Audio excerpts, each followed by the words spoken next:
নমস্কাৰ সকলোকে স্বাগতম জনাইছো অন্য এক নতুন ভিডিঅ'। তো এইটো ভিডিঅ'ত মই একেবাৰে কম কথা কম আৰু যিখিনি কম কামৰ কথা কম, তো ভিডিঅ'টো স্কিপ নকৰাকৈ চাব আৰু কমপ্লিট চাব। তো ঈশানোদৰ কাৰণে যিবিলাক ছাত্ৰ ছাত্ৰীয়ে এপ্লাই কৰি আছে সিহঁতৰ এটা প্ৰব্লেম পাই আছে যে 10ৰ ৰোল নম্বৰটো এণ্ট্ৰি কৰাত। তো 12ৰ ৰোল নম্বৰটো আপুনি ইয়াত চাব পাৰিছে, ফৰ্মেটটো ইয়াত দিয়া হৈ আছে।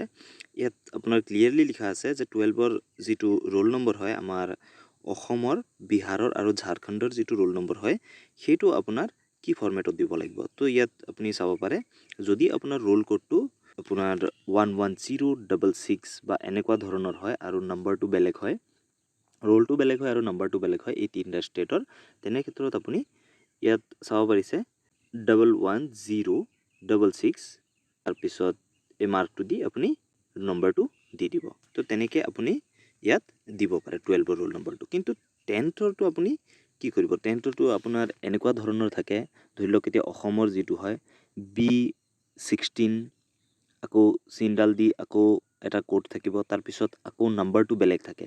তো তেনেকুৱা ক্ষেত্ৰত আপুনি কি কৰিব, প্ৰথমতে আপুনি যোনটো ৰোল হয় সেইটো দিব, দি চিনডাল দি আপুনি আকৌ নাম্বাৰটো দি দিব। প্ৰথমতে আপুনি 10th ৰোল নম্বৰটো দি ল'ব ফাৰ্ষ্টত, তাৰপিছত কনফাৰ্ম 10th ৰোল নম্বৰটোত দিব, দিলে এনেকুৱা হৈ যাব।